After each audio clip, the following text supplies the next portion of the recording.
Es un gusto que nos acompañe hoy. Mi nombre es Paul Brier y este es su programa Somos Uno, el primer programa enfocado en dar a conocer las acciones que se están llevando a cabo de los diferentes ámbitos en el tema migratorio. Vamos con la entrevista.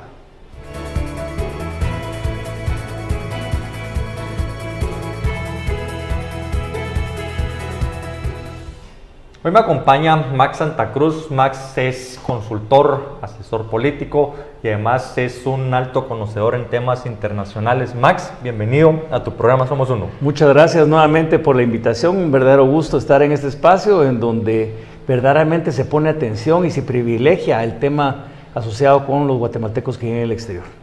Max, para que la gente que nos ve conozcan al invitado de hoy, cuéntanos quién es Max Santa Cruz. Bueno, yo nací en esta ciudad de Guatemala en el año 1968, un día 12 de marzo, y vengo de una familia que, pues, muy normal, si así lo podemos decir, de personas que no han estado involucradas dentro de la política. Tal vez mi abuelo materno es el que podría señalar, pero no como político, sino como diplomático de carrera. Él estuvo cerca de más de 50 años en el servicio exterior, empezando desde los puestos bajos hasta llegar a ser reconocido y nombrado como embajador de carrera y reconocido con la Orden del Quetzal, cuando la Orden del Quetzal pues tenía mayor sentido que lo que en su momento llegó a perder tristemente con algunas administraciones en donde sencillamente utilizaron la Orden del Quetzal como una moneda de canje. Y lo digo con orgullo porque creo que fue una persona honesta y creo que me sirvió mucho como inspiración para poder hacer lo que después hice. Y mi abuelo paterno era doctor, tiene el mismo nombre, yo tengo el mismo nombre que él. De hecho, yo soy el número 4 de la historia como Máximo Santa Cruz. Mi bisabuelo, mi abuelo, mi padre, yo, y preguntaba siempre a la gente ¿cómo creen que se llama mi hijo? Pues se llama igual que yo, Máximo Santa Cruz. Pues mi abuelo paterno fue doctor.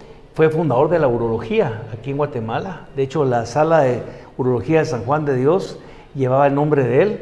Había una plaquita, contaba mi papá, en la sala de urología, pero con el terremoto 76 se cayó el hospital y se llevaron la placa entre el ripio. Entonces ya no hubo nada. Pero eso puedo decirlo en la relación de abuelos paternos. De ahí mi tío abuelo paterno, Luis Schlesinger Carrera, fue el fundador del INTECAP. Fue quien fundó el INTECAP. Vaya, que hoy en día se reconoce el INTECAP como una instancia importantísima de formación de tantos guatemaltecos con posibilidades técnicas, como tal vez tristemente no hay muchos más espacios. Y de ahí creo que mi tío abuelo materno, si no estoy mal, se llama Juan Kisi, fue ministro de Educación, creo que en tiempo de Diego Las Fuentes. Pero de ahí para allá se acabó la historia y yo pues que tuve la oportunidad, siguiendo un poco los pasos de mi abuelo, de encontrar un espacio precisamente a los 23 años, en 1991, en el Ministerio de Relaciones Exteriores, empezando en el área de política exterior bilateral como jefe del Departamento de México, pero ahí empecé a tener un contacto interesante con todos los guatemaltecos que tenían en ese entonces espacios de trabajo en el área de Soconusco, en México, para las cosechas que eran de banano y de café, en condiciones verdaderamente muy difíciles, en una mezcla entre trabajadores migrantes temporales y muchos de estos también refugiados que se encontraban dentro del marco de la Comar, que eran verdaderamente campamentos de refugiados que habían estado huyendo de territorio guatemalteco a causa del conflicto armado. Pero fue a los 23 años cumpliendo ese sueño de mi abuelo, con algunas anécdotas muy particulares y que tal vez solo comentarlas. Después me tocó ser subdirector de Asuntos Consulares en el año 95 y resulta que una de las señoras que me asistió en ese entonces, en el año 95, doña Odette Barrera de Gomar, resulta que paró siendo la que en su momento había sido secretaria de mi abuelo como director general de Asuntos Consulares. Entró en la época de mi abuelo y me tocó a mí como encargada, en ese caso de registro civil dentro de la Dirección de Asuntos Consulares, pero trabajar con ella. Después de que mi abuelo había salido del servicio en 1970, te estoy hablando 25 años después, con el recuerdo de pronto de que cuando yo llegaba de pequeño, muy pequeño, a visitar a mi abuelo, ella se le decía a mí, sabes que aquí está mi nieto y ahí están unos borradores para que juegue y se entretenga, y seguramente era ella la que la que en su momento me cuidaba en la visita con mi abuelo y sin pensar que después nos íbamos a coincidir de manera laboral. Y así me encontré con varias personas que en su momento coincidieron con él durante su paso por la Cancillería, afortunadamente con buenas referencias, y que eso me facilitó mucho, por lo menos en el trato de las personas que tuvieron ese contacto. Y yo creo que por ahí viene toda esa parte de la relación e involucramiento con el tema de migrantes desde el año 1991, pasando por la Dirección de Asuntos Consulares, atendiendo también la parte que correspondía a asuntos migratorios dentro de la Comisión Binacional Guatemala-México, y posteriormente ya en el año 96 con la oportunidad de representar a Guatemala como cónsul general de Guatemala en la ciudad de Miami y la jurisdicción como tal, y entender entonces el tema migratorio de manera mucho más directa. Pero eso soy. Estudié en el Colegio Liceo Javier, después empecé estudiando Derecho. Tristemente no finalicé la carrera de Derecho, y parece finalizando la carrera de Ciencias Políticas con una especialización en Relaciones Exteriores, aunque a veces esas consideraciones dentro de los títulos que en Estados Unidos se dan confunden un poquito sobre lo que ellos llaman un máster y un BA y cuáles son las áreas de especialización. Esa fue un poquito la experiencia, pero más allá de eso, creo que al final de cuentas uno para formando el carácter con la oportunidad que tiene uno de trabajar, y en este caso la institución pública que creo que tiene mucho que ofrecer y que nos permite de alguna manera en temas que tal vez son más alejados del manejo de la población, pues tener ese contacto, que a veces nos cuentan historias durísimas y que sé que las has conocido también de propia mano y que te has involucrado como pocos dentro de esta historia que sin duda es difícil para muchos guatemaltecos y que nos sigue doliendo todavía, día a día. Max, uno de los pocos ministerios que se ha formado de funcionarios de carrera ha sido el Ministerio de Relaciones Exteriores. De hecho, Carlos Ramiro Martínez, el actual canciller, posiblemente tendrá 30 años dentro de la institución, más menos, o posiblemente más. Es una persona que ha venido de carrera y que ha conocido a lo interior de lo que es el Ministerio de Relaciones Exteriores, lo cual es sumamente positivo que estos funcionarios sigan avanzando dentro de la institución también. Sin duda, la referencia es histórica en el hecho de que incluso el actual presidente fue en su momento director general de Relaciones Internacionales Bilaterales, Bernardo Arévalo, y en ese entonces el director de Integración Centroamericana era Carlos Ramiro Martínez. Y Antonio Escobedo, el actual viceministro, encargado del tema de migrantes, era entonces creo que miraba alguna instancia dentro del Departamento de Centroamérica. O sea, Julio Orozco, el otro viceministro que es encargado de la parte comercial, él fue mi agregado comercial en Miami en el año 96 y llevaba ya por lo menos 5 años desde el inicio del PACIT, del programa de agregados comerciales y de turismo, que empezó como a finales de los 90, y es gente que conoce mucho el campo, sin duda, de la diplomacia y de la institucionalidad. Y creo que eso es lo que hay que rescatar de pronto en las instituciones que están tan maltrechas y a veces en la ausencia de una ley de servicio civil que no te permite formar cuadros técnicos comprometidos con la institucionalidad y no precisamente que sean los premios o las concesiones políticas graciosas que cada 4 años como oficina de empleos, un partido político que resulta ganador ofrece a sus afiliados. En el caso de estas personas que he mencionado, me consta que por lo menos sé que hay un elemento de conocimiento, de tecnocracia a partir de ello, y creo que son, como bien lo mencionas también, dentro de las instituciones que incluso antes solo se consideraba que era el ejército el que quedaba como intacto dentro del resguardo de su institucionalidad. Tristemente, los años han marcado una historia diferente y ya la propia institucionalidad del ejército, aunque se conserva en grandes rasgos, pues ha sufrido también un poquito el clientelismo político de quienes han pasado a nivel de la administración, el Ejecutivo. Cancillería también no ha sido ajena a esto, pero todavía se guarda un importante grupo de guatemaltecos, de profesionales que siguen formándose y que ojalá incluso promovieran verdaderamente la estabilidad, sobre todo la estabilidad del funcionario de Cancillería, para que todos esos cuadros que llevan mucho tiempo y que también llevan muchos recursos formarlos, no se pierda en nombramientos que verdaderamente a veces son el cumplimiento de que el primo, el sobrino o la novia son las que paran ocupando posiciones que son claves para Guatemala y que a veces no saben ni qué van a hacer. Claro. Max, tu paso por el consulado de Miami, cónsul de Miami 1996, ¿hasta qué fecha? Hasta el de haber sido como marzo del 2000. Marzo del 2000. ¿Qué ha cambiado? ¿Has tenido oportunidad de ir a visitar el consulado de Miami? Me imagino que tal vez ya no está en el mismo lugar de cuando tú lo dejaste.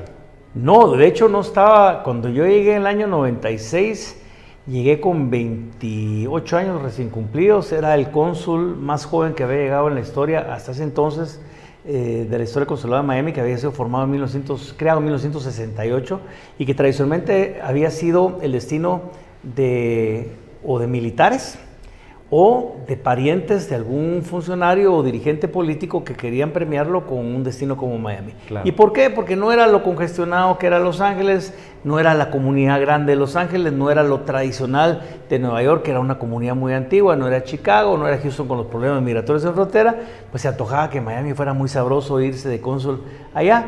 Lo que nosotros logramos hacer es afortunadamente visibilizar desde la ciudad de Miami la posibilidad de que entendieran que el fenómeno migratorio, especialmente indígena, migratorio dentro del propio territorio estadounidense, Era una realidad. que es una realidad y que existía. Yo como subdirector de Asuntos Consulares nunca recibí un informe de ningún consulado diciéndome cómo estaba la situación de los migrantes y las comunidades desde el análisis político, Claro. sino que sencillamente nos pasaban informes de que había habido la celebración de la fraternidad de chiquimultecos en Los Ángeles y que se había electo a la reina de la feria y que de repente tal actividad folclórica, turística, pero nunca un elemento de análisis profundo sobre la situación de los guatemaltecos. Creo que eso nos hizo perder mucho tiempo para poder empezar a tomar verdaderamente acciones políticas dentro del marco de la política exterior que no se había hecho y enfocarnos en ello. Nos llevó mucho tiempo entender a Guatemala en ese sentido. Tuvimos la fortuna en ese entonces de que el ministro de Relaciones Exteriores era Eduardo Stein y que el embajador en Washington empezó siendo Peter Lamport y después fue William Stixrud. Todos ellos absolutamente comprometidos con el entender la importancia de la comunidad guatemalteca en ese país, también coincidiendo con la parte final de la firma de los acuerdos de paz, que fue un elemento también adicional que había que contemplarlo dentro de la agenda. Es decir, a partir de esa experiencia se empiezan a dar toda la serie de acciones que empezamos después a ver a nivel de un acercamiento mayor entre autoridad de gobierno y comunidad. A veces existía antes porque dependiendo la actividad del cónsul o la permanencia o el tiempo o lo social que era desde el punto de vista social, no consular o político, pues tenía un espacio de mayor cercanía con la comunidad. A veces también muy rechazado en algunas oportunidades y en otras jurisdicciones. Pero creo que lo importante es que de alguna manera se empezó a enfocar que había necesidades de acercar al consulado, a las oficinas consular, con la comunidad a fin de empezar a romper los espacios de desconfianza que habían entre ciudadanos que habían huido a causa del conflicto armado y las autoridades de gobierno. Y aparte lo miraban a uno y decía, bueno, este patojo de 28 años, ¿qué es lo que viene a hacer si es cónsul? Y aquí han venido señores más grandes. Y aparte que estaba medio canche y de repente no parecía de Guatemala, dudemos más, y era romper los esquemas tradicionales. Creo que empezamos a regularizar de manera importante los consulados móviles, como una acción propia constante, no como un evento aislado que eventualmente está asociado con algunas acciones importantes, si ustedes quieren, de jornadas ontológicas o alguna presencia, pero ya como un ejercicio formal viene de la idea de lo que hacían los consulados móviles el gobierno de México, con una presencia lógicamente territorial impresionante, con un aparato y un despliegue de funcionarios por todos lados, y fue el embajador Luis Ortiz Monasterio el que nos permitió darle un poquito más de estructura a esta iniciativa que nosotros tomamos en Miami, que después se empezó a replicar en el resto de Estados Unidos, porque antes de hacer esto no existía un ejercicio como tal dentro de las misiones consulares, que entonces eran 6, imagínate lo que son ahora, para poder atender a la comunidad. Y después buscar una posibilidad de acercamiento entre los que se quedaron y los que se fueron, a través de un programa que tristemente cayó por el mal manejo político de las autoridades y gobiernos ante la poca institucionalidad, que se llamaba Chapines Sin Fronteras. Era un buen ejercicio de acercamiento para poder generar esas relaciones del tejido social que había sido roto por el conflicto armado y que permitía acercar a los guatemaltecos en Estados Unidos con el respeto del destino de su remesa y acercar a los guatemaltecos que habían quedado acá para empezar a buscar una relación de reencuentro entre comunidades, pero también de una manera de posibilidad de potencializar el uso de la remesa para beneficio de las propias comunidades. Tristemente, se trabajó y tristemente se perdió y se echó al olvido durante la administración del presidente Portillo. Se trató de retomar después durante la presidencia del presidente Berger, pero creo que no con los alcances que de repente se hubieran deseado, porque se enfocaron únicamente en la parte comercial y creo que aquí había muchos más elementos de fondo que también se hubieran podido aprovechar. ¿Tú te recuerdas cuántos guatemaltecos vivían en el área de Miami o Florida o no te recuerdas? Bueno, algunos mencionaban en ese entonces que eran cerca de 150,000 guatemaltecos distribuidos desde el área sur del condado de Miami-Dade, que era donde había pasado un huracán muy fuerte en el año 92, que era el huracán Andrew, en la parte de Homestead, gente que venía de San Marcos y Totonicapán, pero cuando uno voltea a ver al área urbana de Miami no encontraba uno mucho, aunque había mucha gente de Oriente que se dedicaba a construcción, los otros se dedicaban a campo. Y después cuando nos íbamos al centro norte del estado, entonces ya encontrábamos poblaciones como Lakewood, y Immokalee, Jupiter, West Palm Beach, Port St. Lucie, Indiantown, en donde por mencionar algunos ya eran comunidades de personas de Huehuetenango, muchos indígenas canjobales, y hacia el lado de Fort Myers también había una comunidad de Coquichobi, también interesante, que iban hacia la costa oeste de la península de Florida.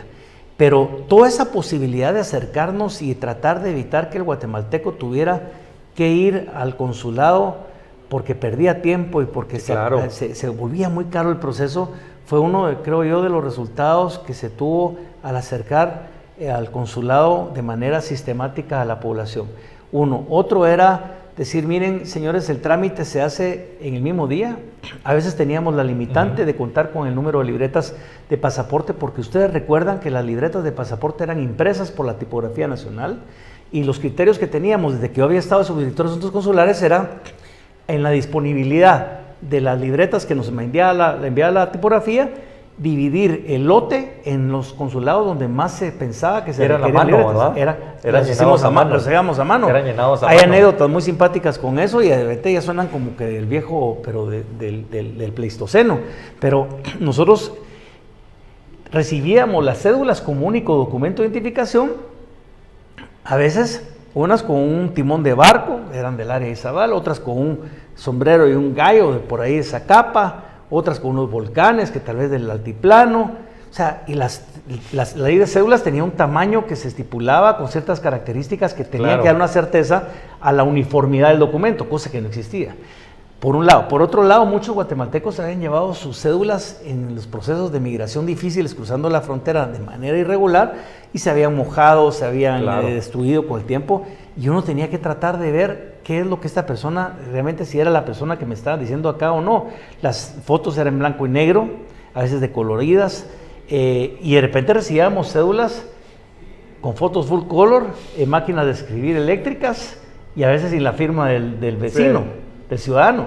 Entonces uno sabía que por ahí había un tráfico de cédulas entre municipalidades, entre personas, y cómo hacía uno para no perjudicar quien a partir de la necesidad de un pasaporte presentaba su cédula para poder hacer un trámite que le permitiera tal vez incluso tener un estatus regular en Estados Unidos. Fueron momentos difíciles, se nos ocurrió al extender los pasaportes y llenarlos a mano, no habían recursos de ningún banco, ni ningún patrocinador, ni de Cancillería, sino que eran nuestros propios recursos. Se nos ocurrió comprar unas hojitas laminadas como que se pegaban, en donde llenábamos la información a mano, firmaba el vecino, se le ponía la foto, se ponía esta calcomanía, por decirlo, transparente, y se lacraba con un sello que estaba para uso del consulado de hacía 40 años para lacrar sellos de correspondencia oficial.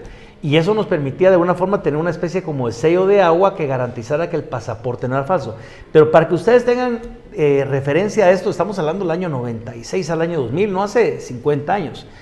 Si usted perdía su pasaporte en Miami, no había un registro en ninguno de los otros consulados en que usted había perdido su pasaporte en Miami. Usted daba aviso a la policía, llegaba con su reporte a la policía, llegaba con su cédula de vecindad y le dije, mire, se me perdió el pasaporte, me robaron. Aquí está el reporte de la policía, ¿me puedes tener un pasaporte nuevo? Pues si hay va. Y así podían hacer los pícaros, 4 o 5 pasaportes. 6, porque habían 6 consulados. Y con eso poder ingresar carros, poder gozar de muchos beneficios que no llenaban el crédito fiscal que de alguna forma se generaba a partir de tener 5 o 6 pasaportes, porque no había manera de saber que una persona tenía 6 pasaportes. No había llegado la sistematización de que se conociera que a fulano tal tenía 6 pasaportes. O sea, en lo que llegaba a algún registro y verificaban en algún registro manual de la Dirección General de Migración, tengan por seguro que ya la persona había hecho lo que hubiera querido hacer, desastres con un pasaporte. Pero son situaciones que lógicamente se han venido corrigiendo en el tiempo. Seguimos con enormes problemas a nivel de la agilización de los trámites, especialmente el reclamo del DPI para poderlo tener de manera fácil. Creo que se han mejorado muchas cosas a nivel de registro civil, la entrega de los pasaportes se ha hecho más rápido, más eficiente. El primer pasaporte dentro del formato que conocemos hoy en día lo extendimos en Miami, también fue la primera misión consular que nos agarraron como campo de experimentación, tal vez porque no teníamos un gran número en ese entonces, a diferencia de otros consulados, de personas que llegaran a reclamar el servicio.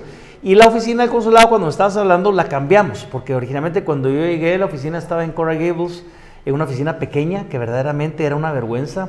Habían unas sillas de color rojo, otras anaranjadas, otras verdes, una computadora o 2 computadoras, un fax que no servía, una línea de teléfono con 2 líneas y se acabó la historia. Y le dije, no puede ser que estemos así. Y la agregada comercial entonces Julio Orozco, era casi que un closet, el correo de un closet en donde ahí tenían la oficina de comercial del consulado. Dijimos, no puede ser esto, nos metimos a buscar un espacio que permitía tener un mejor diseño para poder adaptarlo a las necesidades de lo que Guatemala esperaba o lo que se pensaba de crecimiento. Se pasó de un lugar hacia el lado de Brickell y ahí se diseñó con un arquitecto de acuerdo a nuestras necesidades lo que requeríamos para ese entonces. Ya se hizo una oficina de agregado comercial por aparte, con una sala de reuniones. Conseguimos un lease para un alquiler por tiempo para el mobiliario con algunos ahorros que habíamos hecho dentro de la administración de la oficina consular. Nos metimos un contrato de lease de renta de computadoras y también ampliamos a 6 o 7 líneas de teléfono para poder tener precisamente una mejor capacidad de respuesta con opciones para la gente que llamaba.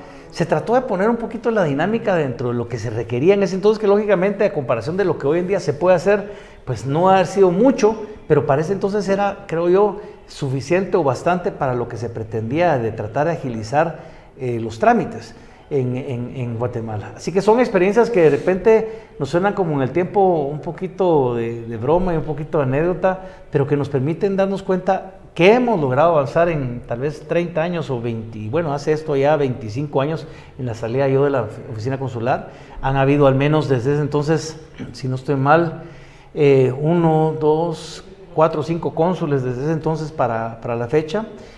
Cada quien aportando lo suyo en lo que cada quien consideraba, mejorando las capacidades de los consulados móviles. Trasladaron la oficina otra vez de donde estaba en Brickell, la pasaron otra vez a Coral Gables. No conozco la oficina y la sede actual del consulado. Sé que ha tenido una dinámica mucho más fuerte en términos de visitas a los centros de detención, porque antes no se daba mucho en Florida, hoy sí. Aparte hay otros consulados ya en Florida que también ayudan a dividir o a tratar de separar el trabajo que se hace en Miami. Creo que hay otras funciones y el mundo ha cambiado y hoy en día las condiciones del país en Estados Unidos y las condiciones de Guatemala son distintas a las que teníamos hace 25 años. Pero es parte de una anécdota que nos permite identificar qué tan importante ha sido el tema migratorio para Guatemala y qué tan importante debería ser también para Guatemala el poder tener ese trato que sea eficiente, cercano, humano, que el guatemalteco sienta verdaderamente el respaldo de parte de su país. Ahí les voy a contar una experiencia, no sé si me la puedo contar. Sí, claro. Bueno, haciendo un consulado móvil en West Palm Beach, llegó una vez un guatemalteco con una gorra que decía México, creo que te la he comentado, y antes en lo privado. Y de repente viene, yo cuando lo veo con la gorra que decía México, le digo, mire, ¿usted es mexicano o usted es guatemalteco? Me dice, yo soy guatemalteco. Entonces, ¿por qué tiene una gorra que dice México? ¿Por qué no? Mire, le dije, tráigame usted aquí un mexicano con una gorra que diga Guatemala y yo le pago el pasaporte. Gratis. Nunca lo va a conseguir uno. No. Nunca. Pero uno entiende, después de la molestia que me generó eso, y no lo digo por un falso nacionalismo, entiende que el guatemalteco tenía esa gorra que decía México porque tristemente, seguramente él ha visto que los mexicanos eran mejor respaldados por sus autoridades. Posiblemente. Que por nosotros. Y yo era culpable de alguna manera de eso. ¿Cómo hacía yo para mejorar eso? Fue una gran lección. Darme cuenta de que este guatemalteco se sentía más incluido como comunidad dentro de un espacio de mexicanos en un resguardo comunitario de, tal vez si quieren, no de autoridades, pero entre lo que él miraba, aspiracionalmente hablando, que es lo que hacía Guatemala. Claro. Entonces es un golpe a nuestra realidad y así creo que deben de haber pasado muchos casos de guatemaltecos que siguen esperando tal vez una respuesta mucho más activa, mucho más contundente hasta donde se pueda. Sé que hay liderazgos comunitarios verdaderamente, resaltar gente con una enorme mística de trabajo comunitario, de gente muy apegada eventualmente a luchas durante 30 años y siguen vigentes y siguen con espacios de credibilidad, que eso cuesta mucho. Guatemaltecos somos muy desconfiados entre nosotros mismos para poder encontrar esos espacios de representación y quienes lo han logrado a través del tiempo pues merecen todo nuestro reconocimiento. Tristemente creo yo que de repente el Estado no ha respondido como tiene que responder. Yo soy un crítico mucho de lo que pasa con Amigua. No soy uno de los que creen que es una instancia que de repente funciona como debería funcionar. La idea de Conamigua fue parte de una experiencia que se tuvo ya desde la posibilidad de haber servido desde la Vicepresidencia de la República como secretario privado en una visita que yo tuve a México con el Instituto de Mexicanos en el Exterior, el IME, y a partir de ahí se agarró la idea, pero el planteamiento que se hizo finalmente en Guatemala paró siendo un muñeco feo de lo que pretendió ser un bonito proyecto en donde jugaron elementos políticos, un montón de elementos que tenían y se alejaban de las razones principales de lo que podría ser el Instituto de Mexicanos en el Exterior y lo que hubiera podido ser en Guatemala su par guatemalteca. Pero ahí es donde nos hemos perdido. Pero es parte de la historia de este país y sin duda creo que mientras no apostemos a esas políticas públicas, mientras no apostemos a la institucionalidad, a la permanencia, a la estabilidad de los cuadros formados dentro de Cancillería, cuadros técnicos que realmente sean valiosos, a la capacidad de poder interactuar con las comunidades, de saber qué sí se puede hacer, de saber qué no se puede hacer, de cómo cambiar el espíritu, no tener reacciones tan tardías en nuestras acciones como país, sino que tratar de ir un poquito más hacia el frente de cómo podemos tener esa presencia a nivel cultural, a nivel político, a nivel social. Creo que nos va a ayudar. Ya hay guatemaltecos participando en política, cosa que eso no pasaba hace 25, 30 años. Creo que hay que apostarle por ahí. Los mexicanos meten mucho el elemento cultural como una forma de ir ablandando los rechazos, y la parte gastronómica ha sido un elemento, pero sin duda ustedes se van, me ha tocado recorrer en moto gran parte de Estados Unidos, y ustedes ven, por ejemplo, en Oklahoma, que es un lugar que es, podría ser absolutamente adverso a migraciones, y ustedes ven que de repente hay un puestito que dice tacos. Sí. Y eso quiere decir que lograron entrar ahí a través de la comida. Y tal vez no los aguantan de otra manera, pero el hecho que hayan tacos, les gustan los tacos y entraron a través de eso. Entonces, si ustedes me preguntan si es casualidad, si es parte de un diseño, de una estrategia, no lo sé. Pero sí, sin duda les ha servido a los mexicanos. Ojalá Guatemala tuviera esa capacidad de poder tener, no solo en lo político, en lo formal, pero también en lo que pareciera ser menos importante, la capacidad de permear a nivel de las capas de una sociedad que hoy en día no precisamente recibe de mejor manera a cualquier migrante que a veces, aunque tenga un estatus regular, a veces lo meten en un paquete de ilegalidad. Max, nos terminó el tiempo en el programa, y yo impresionante. No dejé hablar yo todo el tiempo. No, pero eso se trata el programa. ¿Algún mensaje que le quieras mandar final a las personas que nos ven? No, pues primero, muchas gracias nuevamente por el espacio y la oportunidad, más allá de querer contar esto como un monólogo de lo que ha sido alguna experiencia dentro de servicio exterior y sobre todo el relacionamiento con los guatemaltecos en Estados Unidos.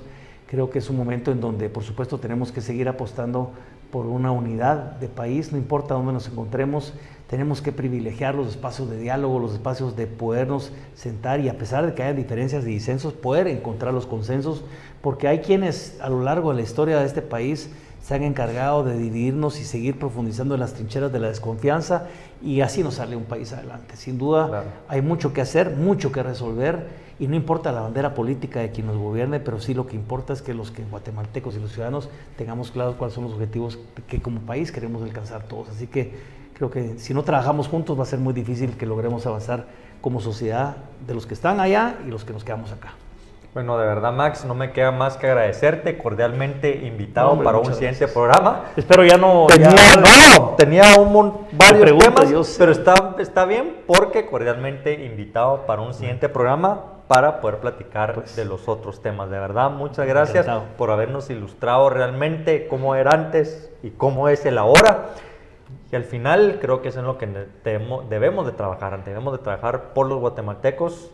Si de alguna manera tuvieron que irse del país, pues apoyemos y trabajemos por ellos, siempre, especialmente en Estados Unidos. Y siempre se puede mejorar, sin duda. No siempre hay razón para no mejorarlo, y escuchemos, tengamos los sentidos abiertos para poder hacer juntos mejores cosas. Bueno, gracias, Max, de verdad. Gracias. Y usted quédese con nosotros, regresamos con el cierre.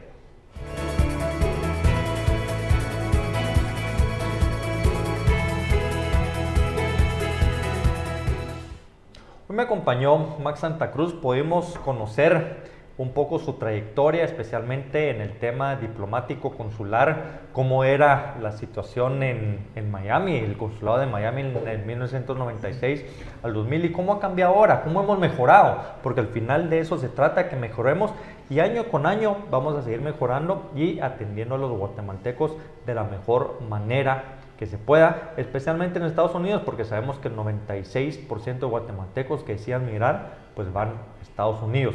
Y un mensaje también, que trabajemos todos juntos.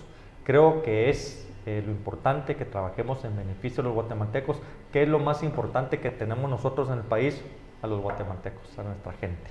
Pues bueno, trabajemos por ellos. Es un gusto que nos haya acompañado. Mi nombre es Paul Brier. Nos vemos en el siguiente programa.